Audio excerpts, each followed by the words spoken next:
Good morning, grade 6. Welcome back to grade 6 mathematics class. Hope you all are doing great today. Let's start a new chapter today. Let's start chapter 6, fractions. So you have learned the basics of fractions in your lower grades. So what is a fraction? So when you have a whole object or a group of objects or a collection of items, when you divide it into equal parts, each part will be called a fraction. So when you have a whole and you divide that into equal parts, each part will be a fraction of the whole. So let's explain this with a similar example. So here you can see a picture, the picture of a pizza. So you can see one whole pizza is divided into 8 equal parts. You can see all the parts are of the same size, all the slices are of the same size. So they are all equal slices. So you can say each slice of this pizza is a fraction of the whole. So how many total slices are there? There are 8 total slices.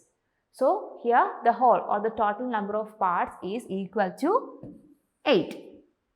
Now I am going to take this slice. So I am going to take one slice out of the total 8 slices. So how can we say what is the fraction of slices I am taking? So that will be the number of slices I am taking from the total number of slices. So the fraction of pizza that I am taking will be 1 out of 8. So this is how you represent a fraction. So there will be a numerator which is written above a line, and that numerator will represent the number of parts being considered at the moment. And there is a denominator written below the line, and the denominator will represent the whole or the total number of parts the whole is being divided into. So here the fraction of pizza that I took is equal to 1 by 8. So now I hope you have an idea of what a fraction is. So what is a fraction? When a whole is divided into equal parts, each part is called a fraction. And typically a fraction has a numerator and a denominator. So you can say a fraction is equal to the numerator by the denominator, and the numerator is equal to the parts or the number of parts you are considering at the moment, and the denominator is the whole or the total number of parts the whole is being divided into. So you can say a fraction is equal to part by whole, or a fraction represents parts of a whole. So I hope this is clear to you. Now look at these two pictures given here. You can see in both these pictures a circle is being divided into 6 equal parts. And in the first picture here, you can see 5 out of 6 parts is colored in pink. So how do you say the fraction of circle colored in pink? So that would be 5 out of the total 6 parts. So 5 is the number of parts colored in pink, and the denominator 6 is the total number of parts the circle is being divided into.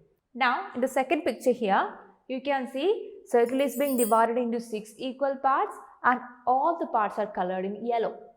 So what is the fraction of parts or the fraction of circle colored in yellow? That would be 6 out of 6. Number of parts colored in yellow is equal to 6 divided by the total number of parts, that is also 6. So we have 6 by 6, which is equal to 1. So you can see this is equal to 1 whole. So when you divide a whole into equal parts and you are considering all the parts of the whole at that moment, then you are considering that whole itself. So here 6 by 6, that is equal to 1 whole.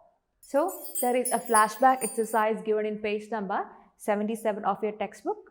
This is just to brush up your idea of fractions. So just go through the exercise and work them out. Now there is a box called workout given in page number 78. Please go through the same. And there is the topic fraction and a few solved examples described through pages 78 and 79. You have to go through the same. Then you have to move on to exercise 6.1. Complete the first 6 questions of the exercise in your notebook. A few questions can be completed in the textbook itself. Rest you have to write down the question and the answer in the notebook. So complete the flashback exercise, go through the topics, then complete questions 1 to 6 of exercise 6.1. So that's all for today, children.